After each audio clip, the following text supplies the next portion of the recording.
こんにちは、ポップゲーミングです。本動画では、なぜ足早汁が最強なのか、解説していくよ。足早汁というのは、装備でスケートボードやミリタリーブーツをつけて、移動速度を上げている汁のことだよ。現在サバイバーは7キャラいるけど、そのうちベッカと汁だけは移動速度がデフォルトで若干速いよ。まず足早汁の役割を説明するよ。足早汁の役割はオブジェクトの高速進行だよ。エリア1では、キーの高速回収。エリア2では、速攻の警備員撃破、警備装置解除。エリア3では、バイオコア破壊だね。オブジェクト進行を速くすることで、ゲーム中の MM 側のバイオエネルギーの使える総量を減らすことができるよ。サバイバー側は各エリアごとに何部かかっても、もらえるクレジットの総量は変わらないよ。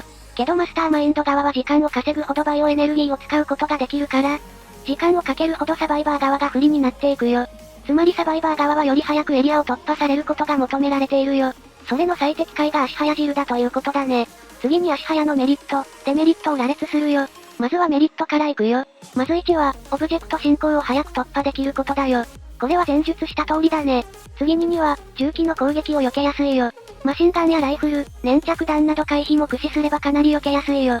次に3が、1対3でサバイバーが分かれるとき、マスターマインド側の処理を、2分割し、どっちを狙うかの2択を狙えるよ。これは大きいメリットで1人の汁を狙ったら3人はノーマークになって、オブジェクトを進行できて、3人の方を狙ったら1人の汁がオブジェクトを進行できるよ。汁の動きで重要なのは、エリア1で言えば、なるべく遠くのキーを取りに行くことだね。近くは3人の味方が取ってくれるからね。次に4が、ヤテベオの粘着床を突破できるよ。アレックス戦の時にヤテベオでエリア2の警備装置解除を妨害してくることがあるけど、回避で絡みつくを避けれて次の警備装置まで行けるよ。これはなんだかんだ役に立つよ。最後に5が、警備装置を高速に解除しに行けることだよ。特に BOW が出ている場面では独走ができるから最高に足早のメリットを活かせるよ。足早汁はなるべく USB をつけてた方がいいよ。次にデメリットを説明するよ。1が、単独行動するから事故死が発生しやすいことだよ。ドア前にいるゾンビなどはドアを開けた時にカバーがいないと確定で噛みつかれるよ。ドア前などは基本的にフィーバースキルが溜まって噛みつき無効をするか、フィーバースキルを使った状態で開けないと、噛みつき確定するから動けないね。また、粘着弾を当てられたら大抵そのままダウン取られるよ。カメラをカバーする味方が近くにいないからね。このゲームはサバイバー同士がカバーし合う前提で設計されてるから、単独行動は危ないんだね。そのために足早汁がやることは、噛みつき無効のスキルが発動するまで一人で突っ込まない。一人と三人で動くときは一人側が狙われているなら無理に攻めない。三人が来るまで待つ。っていうことが必要だね。一人の方を狙われてるということは三人の方はフリーでオブジェクトを進めれてるから、十分メリットにはなっているよ。最後に参考としてウプ主の足早汁の装備を紹介するよ。まずフィーバースキルはホットドッガーだよ。発動中は噛みつき無効にできるし、クールダウンは短いし、エリア3ではコア破壊にも使えるよ。特にアネット戦みたいな物資枯渇デッキの対策になるよ。パーソナルスキルがダッシュだよ。移動速度が一定時間かなり速くなるよ。パッシブスキルは強行突破とマークスマンだよ。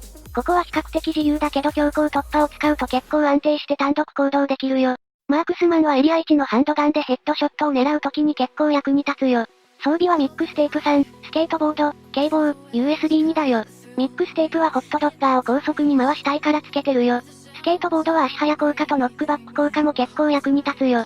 警棒はドア突破と USB 効果のためだね。バレリー以外はロックレベル1まではショルダーパッド1で、1発でドアを開けれるから、警棒つけるだけでジルはロックレベル1なら1発でドアを開けれるよ。ちなみにバレリーはショルダーパッド3ないとロックレベル1のドアを1発で開けれないよ。あとは USB にもつけて警備装置の解除を早くしてるよ。結構カメラゲーで警備装置解除妨害されることが多いから USB 持ちは必須だと思うよ。以上で足早汁の説明を終わるよ。他のサバイバーと違って、結構特殊な部類の特徴だけど、使いこなせればかなり勝率アップすると思うからぜひチャレンジしてみてほしいね。今はかなりマスターマインド側が有利だから、足早汁がいないとかなり厳しいかとは思うよ。それではご視聴ありがとうございました。次回動画でお会いしましょう。バイビー。